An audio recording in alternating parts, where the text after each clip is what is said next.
Hey everyone, welcome to TJ's Kitchen. For today's video, I'm going to show you guys how to make this Lollipop Candyland inspired cake. Let's get started. So the first thing to make is the meringue, and you will need some egg whites, sugar, cream of tartar, and 3 food colorings. I'm using pink, yellow, and blue. So first thing, in my KitchenAid mixer, I'm just adding in my egg whites and beating them until they get soft peaks, and then adding in the sugar and cream of tartar and beating it again.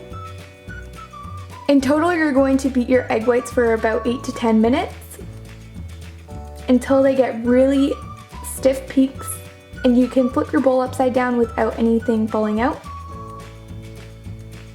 So next thing that I'm doing is taking my egg whites and taking 2/3 of it and reserving it into another bowl. And I'm just going to be adding in my first color to 1/3 of the egg white mixture and be on high speed until it's all nicely combined.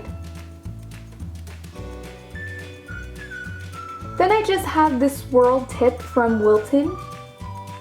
I'm adding in one of the tip couplers and placing in my yellow meringue into the piping bag.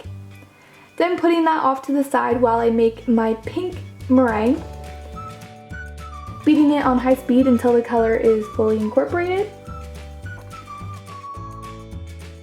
and then adding that to a piping bag and just repeating that step with the blue meringue. Then I am just placing all 3 of the piping tips together.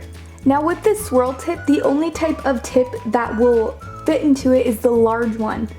So I had to use the Wilton 2A, but I wanted to have a bit of a thinner circle. So I stuck in a Wilton number 11 tip inside of the 2A and then taped it around, just so the meringue is a lot thinner and not as thick as the 2A.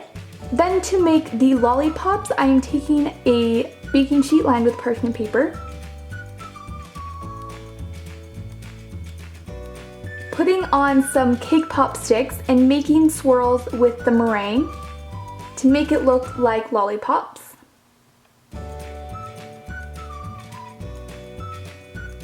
I make a couple of these.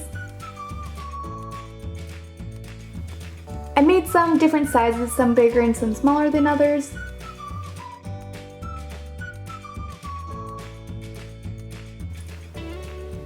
Then when I was done with that, I changed tips to the Wilton 1M and I made some little meringue kisses. And I just did little different shapes so that there could be different decorations for the cake, and I also made some little mini ones as well. And then bake that in the oven. I will put the directions and the ingredients on my blog, tarajoan.com, and I will leave the link in the down bar below. So once your meringue is done, just let that cool, and while it is cooling, you can make your cake. So first I'm just taking my 6-inch vanilla cake, cutting off the top so that you get a nice flat surface on it,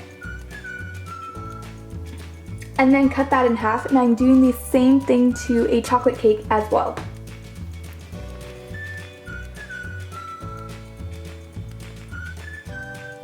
So to first start off, I'm putting on my first layer of cake onto my cake board and then applying some buttercream and flattening it out. Then I am putting on my second layer, more buttercream, and repeat that with your 3rd and 4th step. But on your 4th step, you're actually just going to do the crumb coat all around the cake. This will catch any crumbs so that you don't get any crumbs on your final layer of icing. And then when you're done with that, just take a paper towel and clean up your cake board. Then pop it into the fridge for about 10 to 20 minutes or until it is nice and firm. And you could touch it without sticking your finger right through it. While my cake is in the fridge, I'm taking my buttercream and putting in some Americolor turquoise and mixing that through until you get the color that you'd like. Then I am applying a generous amount of buttercream all around the cake starting from the top and working my way down. Then taking my bench scraper and smoothing off the sides. And if you get any holes or patches of cake showing through, just put some more buttercream in that area and then take your bench scraper again and scrape it through.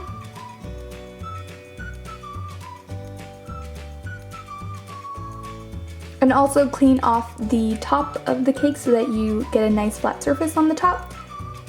And then once you're happy with it, put it into the fridge so that it can set for about 20 minutes. While the cake is in the fridge, you're going to make your chocolate ganache.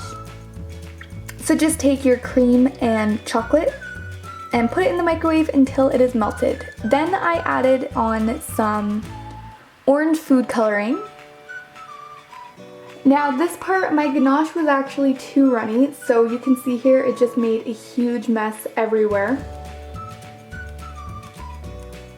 So just pour it onto the top of your cake and then take your spatula and sort of push it off to the sides a bit.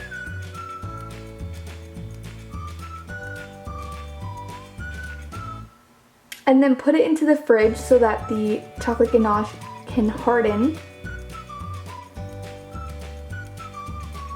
Now since I made a big mess, I had to put my cake onto another cake board.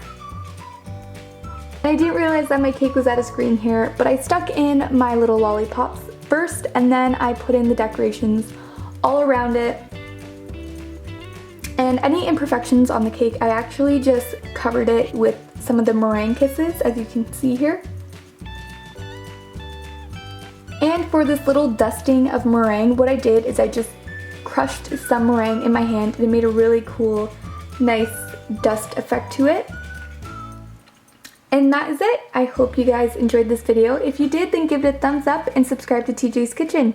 Thank you so much for watching, and if you recreate this, then send me a picture on Instagram. I will leave my link in the down bar below. I will see you in my next video. Bye guys!